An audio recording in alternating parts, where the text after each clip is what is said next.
Sorry মা। Sorry কেন? ও মা কি সুন্দর, আমাকে না বলে কেন এই কাজটা করলি? অনেক ঘটনা, সব বলবো তোমাকে। স্যার কোথায়? দাঁড়াও, তুই বিয়ে করে ফেলেছিস? দেখো আমাদের বৌমা কত সুন্দর। কথা বলছো তুমি? নাম কি? তানহা আঙ্কেল। কোন এলাকায় থাকো? ঢাকায়? গ্রামে থাকি, গ্রামের মেয়ে। পড়াশোনার জন্য ঢাকা আসতেন। নাম কি বাবার? রহমান মিয়া। বাড়িটা যেন কোথায় এত বোধে? দাঁড়াও, এই তোদের ওখানে রহমান মিয়া নামে কাউকে চিনিস নাকি? কার আন্ডারে কাজ করে? নিজেরা আমার হয়ে কাজ করে। সেই লোকগুলো ওদের কাজের জন্য আবার কিছু লোক পালে, সেই দলে তোমার বাবা ওই যে রহমান মিয়াও কাজ করে। তোমার ছেলের মাশাআল্লাহ রুচি আছে বলতে হবে, অনেক বেশি হয়েছে। তুই আমাকে না জানিয়ে একটা মেয়েকে বিয়ে করে এনেছিস আমার বাসায়, এবং এত বড় সাহস তো তুই বাসার ভেতরে পা রাখছিস। হ্যাঁ, বেরিয়ে যা। আউট।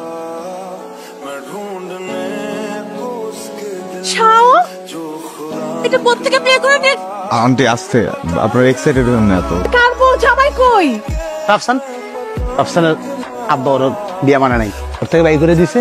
এখন একটা রাত তুমি থাকার ব্যবস্থা করতে হবে নাকি? তোর শোবার ঘরটা আজকে ছেড়ে দে, আর তুই যে ড্রয়িং রুমের সোফায় বা ফ্লোরিং করে শুয়ে নিস। হ্যাঁ,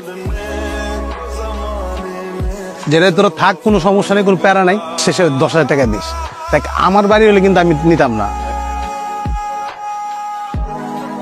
সাফা, আমি আসছি আপনাকে নিতে। তুই রাইড শেয়ার করেন? জি। তোর নাম প্র্যাঙ্ক করতে দেন তাই না? ক্যামেরা পাশে ক্যামেরা বলেন। আমার কিন্তু ছোট থেকে ইচ্ছা ছিল আমি ইউটিউবে কাজ করব। চ্যানেলের নাম কি একটু বলবেন প্লিজ? আপু প্লিজ একটু বোঝার চেষ্টা করেন, আমি রাইড শেয়ারই করি, আমার কোনো ক্যামেরা নেই, কোনো কিছু নাই। আপনি কি উঠবেন নাকি আমি চলে যাবো?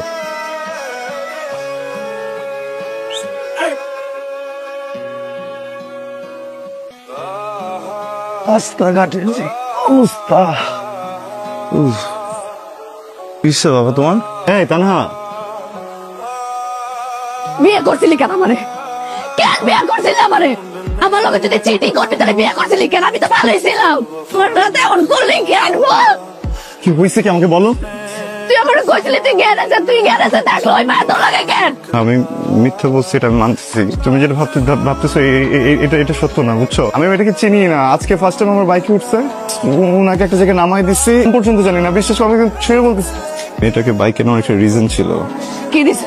এটা আমি বলতে পারবো না। আমি কখনোই আমার বাপের কাছে চলে যাব। প্লিজ আমি বলতেছি আমি তোমাকে বলছিলাম না যে শেয়ার থেকে আমার টাকা আসে? মিথ্যা কথা। আমার বাবার যে কার্ডটা আমার কাছে আছে ওইটাও বাবা বন্ধ করে দিছে অনেক আগে। পরে আমি আমার বাইকটা নিয়ে অ্যাপে বাইক চালাই, প্যাসেঞ্জারের কাছ থেকে টাকা কামাই। দেখো, আমি অনেকবার চাইছি তোমাকে বলি, কিন্তু তোমাকে বলিনি। আমার মনে হয়েছে তোমার কষ্ট পাবা, তো আই এম সরি।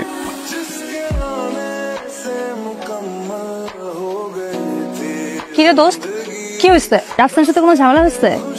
আমি আর রাফসানের ভুল বলছিলাম রে। ও আসলে রাইড শেয়ার করতেছে। ছেলেটা এত কষ্ট করতেছে। আমি তোর বাসায় গেছিলাম, আমি দেখছি ওর জীবনে কখনো কোনো কিছু কমতি ছিল না। আর এখন দিন রাত পরিশ্রম করতেছে শুধুমাত্র আমার লেগে, আমাদের সংসারটা লেগে। আমি যদি না করবো যে তুমি কিছু করো না, এটাও তো পারতাছি না। তো না করলে সংসারটা কেমনে চলবো ক? কিন্তু আমার কি ভাল লাগে? সেই সকালে যাই, রাইতে আসে। ইচ্ছে করে না ওর লোক আমি একটু ঘুরতে যাবো, পার্কে বসে বাদাম খাবো, হাত ধরে একটু হাত নিয়ে। নিজেও তো কিছু করি না। নিজে একটা কাজ টাজ করলে আসে কইতাম যে তুমি এত পরিশ্রম করে না, দুজন মিলা সামলাই নিবো, এটাও তো পারতাছি না। দোস্ত, আমার কাছে একটা আইডিয়া আছে।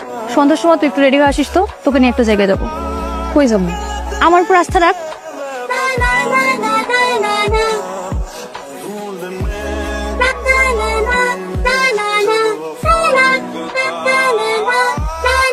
দোস্ত, গান তো ঠিক আছে, তুই বারবার অন্যটার উপর উঠেছিস, নিচে নামাইতেছিস কেন? উপরে উঠায় স্মার্টলি চল। দোস্ত, তুই কি আগের তানহা? তুই সিঙ্গার তানহা দোস্ত। এত কিছু আমার দেখার দরকার নাই। এখানে আসছি রাফসানরে একটু ফিনান্সিয়ালি হেল্প করার জন্য, অতটুকু করতে পারলি মিশে। আর তুই জানস আমি যেখানে আসছি রাফসান যদি জানতে পারে আমার মাইরা ফেল।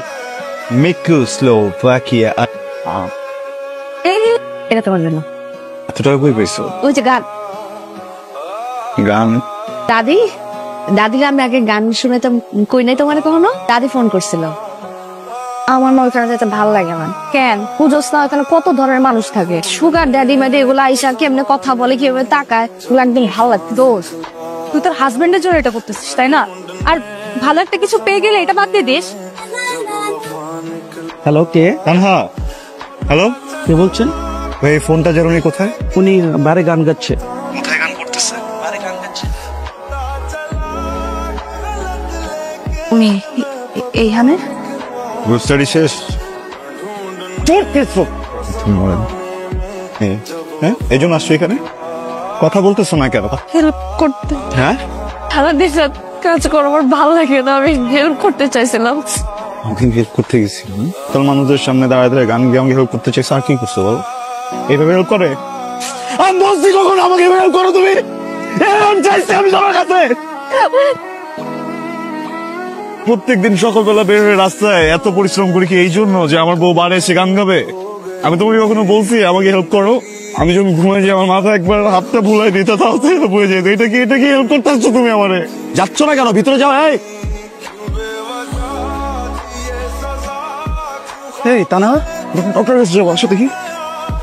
আমি প্রেগন্যান্ট। এই জন্যই তো বলতেছি চলো তুমি।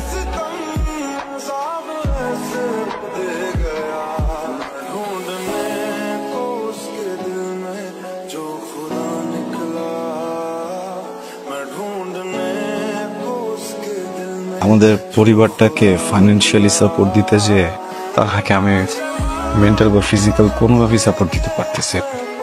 সারাদিন বাসায় একা একা থাকে, ওর রান্নাও করে, ওর খাবারও খায়। এই সময় তো আসলে একটা মানুষের হয়ে থাকাটা টাফ। ডেলিভারি পর্যন্ত তুমি তোর সাথে থাকো তাহলে আর কোনো রিস্ক থাকবে না, মানে আমি একটু টেনশন ফ্রি হয়ে সবকিছু করতে পারবো। মা, আসসালামু আলাইকুম বাবা। এখনো রাগ? ওটাই স্বাভাবিক ব্যাপার।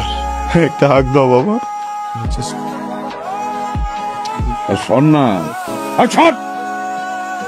আজকের পর থেকে তুমি আমার জন্য মরে গেছো।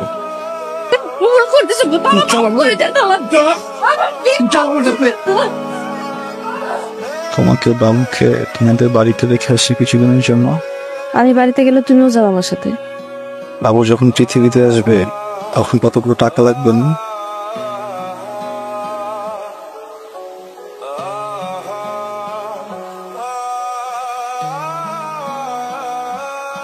আসসালামু আলাইকুম। হাসান, জি, তুমি এখান থেকে চলে দাও, ওর জন্য এখান থেকে চলে দাও।